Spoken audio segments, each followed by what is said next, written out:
لا فتى إلا علي لا سيف إلا ذو الفقار لا فتى إلا علي لا سيف إلا ذو الفقار أعوذ بالله من الشيطان الرجيم بسم الله الرحمن الرحيم Assalamu alaikum wa rahmatullahi wa barakatuh. We have now reached to the 17th tradition from the commander of the faithful, Imam Ali, may God's peace and blessings be upon him. And in today's tradition, which again is a statement which he gave to Kumail ibn Ziyad, the very famous companion of the commander of the faithful, we want to look at the worth and the honor of the human being. Now this is a somewhat lengthy tradition today, which breaks down this topic into 4 unique segments or parts. Unfortunately, however, the commentator has only reflected on the first part because of the sheer length of the tradition. And so we will only again look at that first part today, and maybe in the future segments we may revisit this hadith and this tradition and go back into its depth in the other 3 subjects that the commander of the faithful has covered. Now we know that when it comes to the topic of the honor of the human being, we know that Allah has created each and every human with a sense of karamat or dignity of honor. And the commander of the faithful seeks to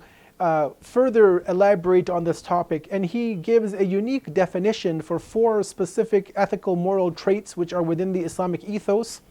And he redefines these traits in a way which perhaps has not been seen before within the annals of Islamic literature. Let us first reflect and look at this hadith and hear what the commander of the faithful has to say to you and I. He states in this tradition, O Kumail, know that the best form of adornment for a believer, a man or woman, is humbleness and unpretentiousness, and his beauty lies in chastity, and his superiority lies in deep contemplation on religious and worldly matters, and his eminence lies in avoiding meaningless conversation. Although the commander of the faithful has mentioned 4 important points within this tradition, again we only want to reflect on the first one for today's discussion, and that is where the commander of the faithful states the following. He says that the best form of adornment for a believing man or woman is humbleness and unpretentiousness.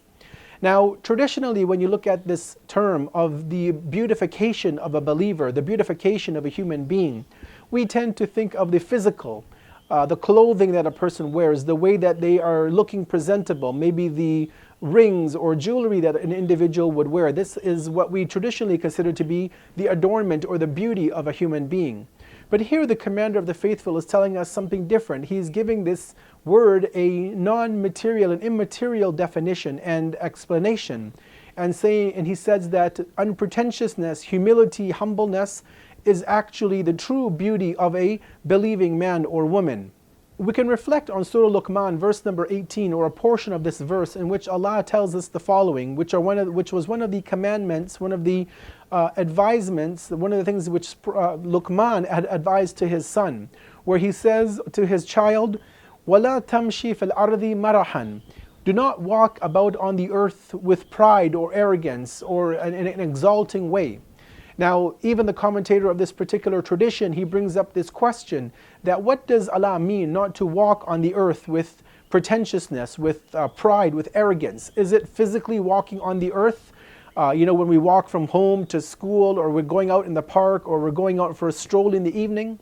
And he gives a definition, and he mentions that this doesn't necessarily mean, this word to walk on the earth, this phrase doesn't necessarily mean the act of only walking, but rather what it could mean, and he favors this opinion, is that us, in the way that we carry ourselves within society, the way that we talk to people, the way that we interact, the way that we walk as well, but our general overall demeanor and how we interact with people around us, that we should not act or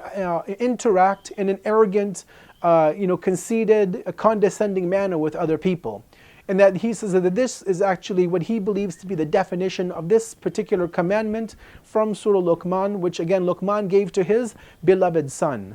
He then also mentions a tradition from the commander of the faithful, Imam Ali, may God's peace and blessings be upon him, in which the Imam has stated that the fruit, the outcome, the result of humility, of this tawadu, of humbleness, is that you will actually gain friendship and love and companionship. And he says the opposite of this also is an outcome, that when a person shows pride, arrogance, conceit, that the fruit of this act of conceitedness, of arrogance, is that he will have enmity and people to dislike him, and he would have enemies. And so we see that this issue of humbleness, humility, is something which we all have to strive to perfect within our lives, that we have to remove our pride, our pretentiousness, our arrogance, and we have to be, as we say, down to earth, humble servants of Allah. If we want to attract friends, if we want to lead a wholesome, healthy life, then we need to remove all forms of arrogance that we have. And arrogance can come from many different ways. We don't want to go into that discussion today, but we have to realize that arrogance is a trait which can be manifest through many different things which happen to an individual within their life. So as we define that this issue of humbleness and pretentiousness is to keep away from pride, to keep away from arrogance, to keep away from any sort of act like this which would make people think that we are better than anybody else.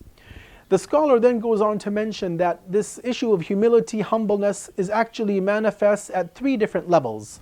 He says the first level of humility is with Allah. It is how we deal with and interact with Allah, that we have to be humble and modest with Allah subhanahu wa ta'ala. The second level of humility and humbleness, he states, is with the believers, with the Muslims, and he is careful to single out the believers and the Muslims in this particular hadith. Although we are supposed to act respectfully with everybody, no matter what tradition they follow, no matter what religion they subscribe to, or whatever ideology they follow in life. However, we know that when it comes to this level of humility, what we're looking at in this particular hadith, that this is reserved for the believers in the religion of Islam. And he doesn't go into much of a definition, and we won't also go into defining how we have to act with humility with Allah and with the believers, because these are usually known and commonly accepted understandings that we have of how we deal with one another and how we deal with Allah. But the third and the final level of humility, he says, is to be humble when it comes to the truth. When we are presented with the truth of the religion or some truth of the world, and this is something which we didn't know before, this is a new discovery for us, we have to be able to be humble in the face of the truth. We can't be arrogant when the truth comes to us and to reject it and to deny the truth because it is maybe something that we are not accustomed or aware of. And therefore, not only does humbleness and humility relate to how we deal with Allah and how we interact with the creations of Allah, but also we have to be ready to humble ourselves to the truth, to the realities, especially of the religion, when we are given commandments and injunctions from the faith, which we maybe didn't know, which we weren't aware of in the past, and we are given to understand that this is the truth of the religion. We have to be ready to accept it, to humble ourselves, to follow it, and to be those who are accepting of the teachings which Allah has given, without any, again, arrogance or pretentiousness or pride or any sort of show of pomp, in the face of what is true and what comes from Allah, and obviously the 14 infallibles. We close and we ask Allah that we are given the ability to understand the truth as the truth and to follow it, to be able to recognize falsehood as being false and to reject it, and that we can be humble, sincere individuals and servants of Allah in the face of the rules of Allah, with dealing with the creations of Allah, and ultimately dealing with the rules that Allah has laid down. Wassalamu alaikum wa rahmatullahi wa barakatuh.